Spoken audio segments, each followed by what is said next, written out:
Hi, Chris Malouf with XCountry Mortgage. Whether you're a first-time home buyer or a real estate investor, as the refinance boom ends and purchase mortgage originations step back into the driver's seat, it is crucial to understand some of the dynamics at play with the financing behind those deals.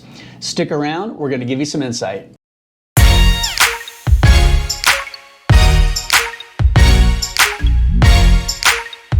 To be certain, the trend for a while now has been away from borrowers selecting FHA loans in favor of Fannie and Freddie products to satisfy their mortgage financing needs. The biggest driver underway is the battle going on to capture first-time homebuyer market, which the government-sponsored enterprises are winning. Through a push from FHFA to ensure that the GSEs, government-sponsored enterprises, responsibly promote equitable access to affordable housing that reaches low and moderate income families, minority communities, and other underserved populations, products and guidelines that specifically target first-time homebuyers continue to be developed and promoted.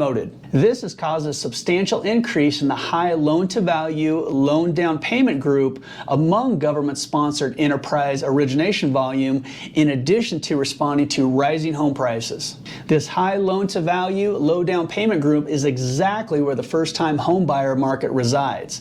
As of December, first-time homebuyers accounted for 42.5% of GSE purchase market and significantly more in the high loan-to-value space, 56% of 90 to 95 loan-to-values and 96.7% of 95 to 97 loan-to-values. Recent developments by mortgage insurance providers to improve pricing execution for borrower-paid mortgage insurance, BPMI, and select down payment and credit score combinations means that this trend will continue.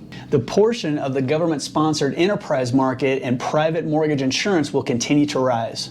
Now we're going to take a look at the correlation between home inventory and housing prices and some key economic indicators that affect that. The Consumer Price Index, CPI, increased more than expected in April. Inflation rose 8.3% in April compared to the same month last year, which was more than anticipated. Even core inflation, which excludes volatile food and energy prices, exceeded expectations, increasing 6.2%. As inflation of consumer goods persistently outpaced wage growth, U.S. consumer debt skyrocketed 14% annually in March.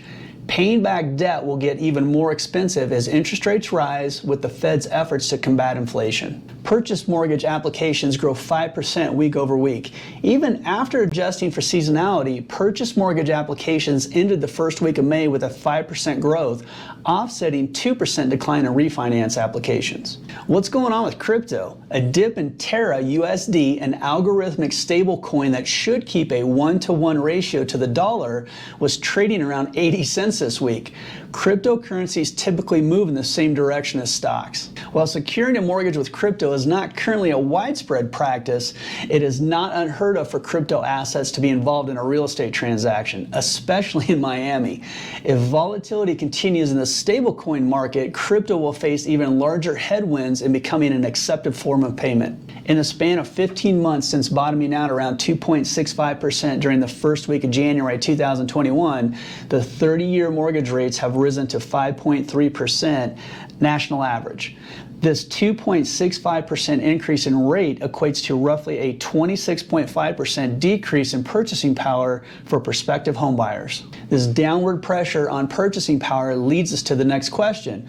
When will home prices fall, if they do at all? While no one knows for certain, we do know which matrix to follow. Home price movement is downside sticky, which means that prices tend to move up easily but don't move down easily.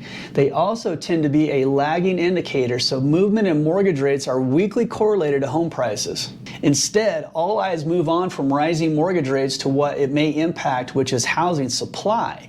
The level of housing supply has a strong inverse relationship to price movements historically and is the key to when we will start to see rising home prices abate. In March, the National Association of Realtors reported that the existing home market, 90% of home sales, is operating with just 2 months supply, a far cry from the 6 months supply needed for price equilibrium. Until and unless we see movement in inventory levels, do not expect much movement in home prices. The good news in terms of returning stability to home price growth is that more recent indicators are pointing to some relief in housing supply as demand cools. In April, the national inventory of active listings declined by 12.2% over last year, while the total inventory of unsold homes, including pending listings, declined by just 10.7%. While these numbers remain negative, the trend is clearly moving north. With the persistent underbuilding of housing units remaining in the marketplace, expectations are that it could be quite some time before supply reaches levels that will substantially move the needle on home prices. For would-be homebuyers content with waiting things out for a better deal, you could be waiting for quite some time. Despite 76% of consumers believing now is a bad time to buy a home, it is likely to get worse before it gets better, so it is in your best interest to act now. The Fed's dual mandate that calls for full employment and price stability is a difficult one to balance. Historically, the two have maintained an inverse relationship where low levels of unemployment correspond with higher levels of inflation, creating a delicate balancing act. During the COVID-induced recession, the unemployment rate spiked to a record high 14.7% as temporary layoffs surged from an average of 14% to 78% of the unemployed. Fast forward to today, when the unemployment rate stands at the 7th lowest recording since 1970 and 4th lowest after removing temporary layoffs.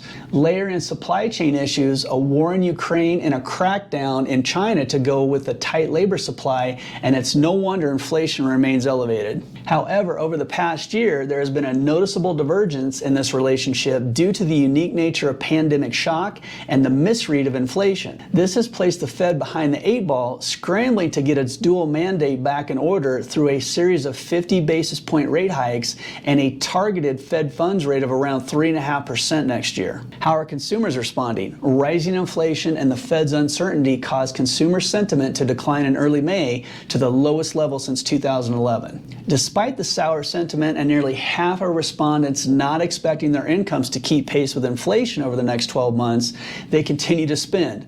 It's as if consumers are trying to overcome their grief and anger over inflation with some classic retail therapy to make themselves feel better. Since consumer spending is almost 70% of U.S. gross domestic product, retail sales are a good economic indicator to watch when it comes to the future path for a potential economic downturn. If you found this information beneficial, hit that like button, hit the subscribe button, and we'll see you next week. And happy house hunting.